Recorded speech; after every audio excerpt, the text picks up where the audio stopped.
any of them is here, let me tell you, if they were here, they would succeed. Put me anywhere.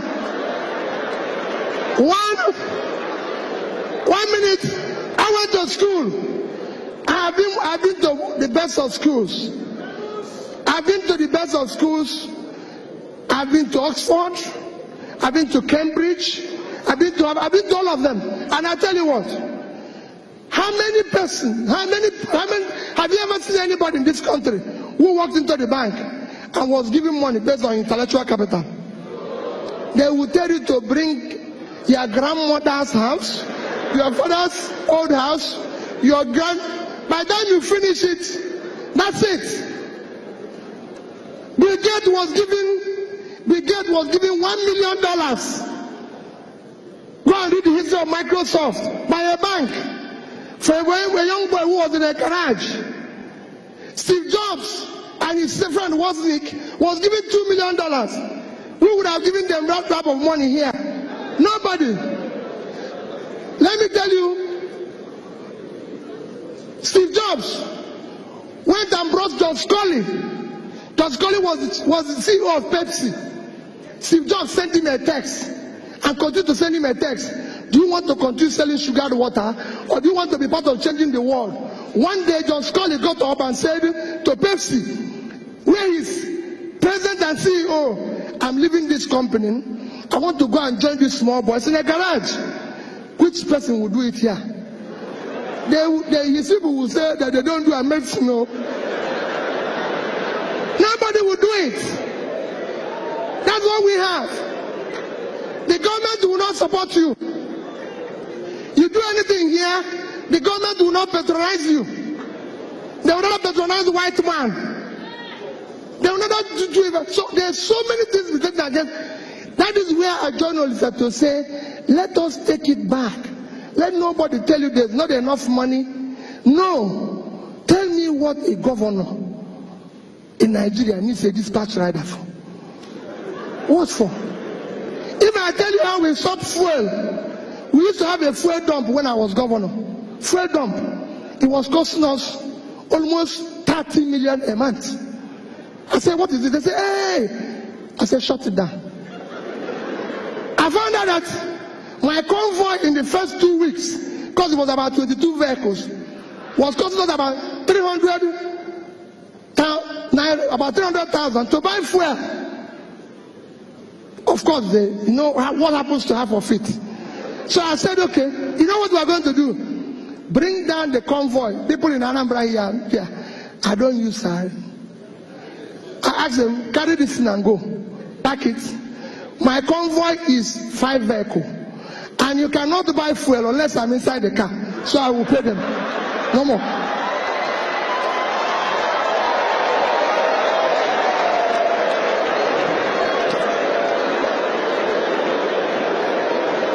People will say, hey, wait a minute. I'm telling the youths that are here, it is your future that they are toying with. I have children, I have kids. I have 2 lovely children that are graduates. Somebody told me yesterday, just yesterday, he said to me, my friend Chida, we were going somewhere, and I was telling him about the text my daughter sent to me. I wish I read that type of text to you and you will understand. And somebody said to me, oh, I saw your son going to, that one was in Vietnam. He was going to run somewhere. He said he's going for interview for job. Peter, can't you give him a job? Peter, can't you do this? The boy doesn't even have, I said, none of my children have car. I was the only person who is governor and bank chairman, not to them. Nobody elected them one. They have to look for a job. They have to do what they need to do. Take back your country. This country belongs to you. It is your future that they are toying with. You must take it back from them. It is not their country. And you must take it back from them. And how will you take it back from them? How will you take it back from them? When they invite you, go to your local government and ask the local government chairman who receives 100 million naira every month. What does he do with it? He will tell you no problem, yet he's buying new Jeep. This is somebody who has never seen car in his life. He now uses Jeep. His wife has become first lady of the local government. You go everywhere, a convoy will pass you. They say it's first lady of the state. First what? This man, this woman is like they used to tell me then, hey, Peter, you're not treating your wife fairly. Peter, you're not doing this. That this is this. I said, no. There's so many costs. If I tell you literally, if I have time and tell you cost of governance here, you won't be here. When I came back, when I started, we had about 10 governors' guest house. I said, what is governor going to do with this?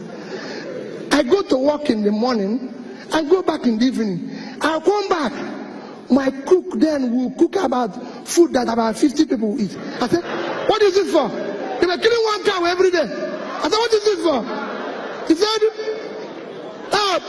Your Excellency, I'm doing it in case if you come back with people. I said, have you ever seen me come back here with anybody? So why are you cooking for the people? Any day people will come here, I will let you know. Cook for only one person. One person. Me. I said, don't do it. You know, I come from Anambra State. There's too many big men.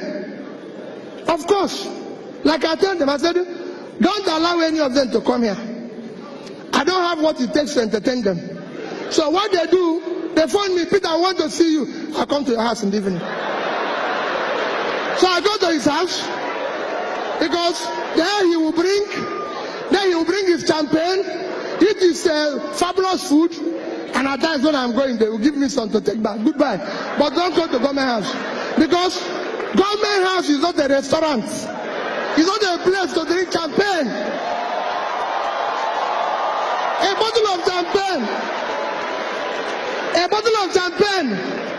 A bottle of champagne today costs about 400,000, 500,000. That is salary of 20 people at 20,000. And you drink it with the public money. No, you can't do that. It should be, if you want to do that, you go to your house. So I said to them, no, this is government money. We brought down the cost of feeding governor. If I tell you where I brought it down from, to this, I say, this will be enough. Don't worry about me. And I can go on and on. You can go and work with people. It's not anything, not any magic. I fly, every flight I've taken in Nigeria as a governor was economy. The reason is simple. If I come, they say business class, 54,000.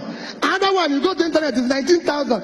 Is it not just from Abuja to this for 40 minutes? Why will I pay additional 1,000? I said no.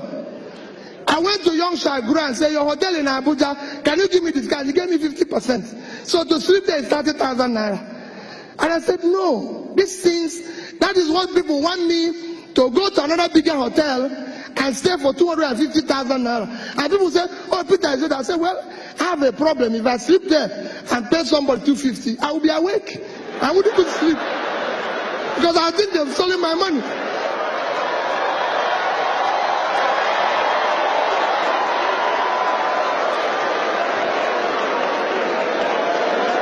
Because I would think they have stolen my money. So it is important that you understand our government, we need to shut down cost of governance. Now state government needs a house in Abuja. The governor doesn't live in Abuja. They don't need all this. Nobody wants to kill you. I was governor for 8 years without bulletproof car. I must tell you that I bought one, but I didn't use it, and nobody killed me. I was using Prado. They will say, hey, it's not balance, it's not this. Another thing they keep telling me, that government vehicles, because of the high traffic, is every 6 months. I said, wait, if you remove this car from here, because you know what they do? They take it into auction and sell. I said, no, this car is here for the term. We will use it. It's functional. What do people think you're doing to yourself? We must shut down. And people say, where did you get money? To say, where did you get money? We got those monies. We were owing gratuities and pension of people for 35 billion. We were able to pay it. Because we have to shut down everything. I said, this cannot happen. Nobody will ever tell you that you came to a party while I was governor for 8 years. It's not a party, it's not a nightclub. No, it's governor's lodge. When I finish, I go home. If anybody wants to dance, he goes to that club. That is his business. And so all I'm trying to say is that we can change. No visitor will put you in a hotel if you have any value to offer. And go and check. We are #1 in implementation of MDG. We got an award for it. I spoke at the UN.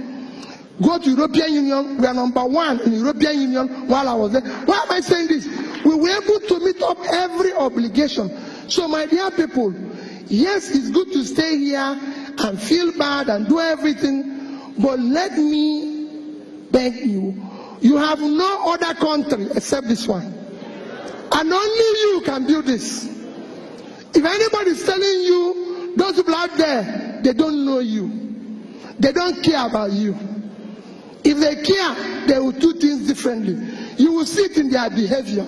You will see it in the way they do things, the way they feel, the way they move, and everything. In that, because they are doing that, what I beg you is that you must, like Olisa pleaded, get up and decide to join politics. Get up and decide to be part of it. The man who is leading the revolution in Hong Kong is 17 years old. He's 17 years old. My dear people, the society we have them to abuse today will take its revenge on all of us tomorrow. Thank you and God bless you.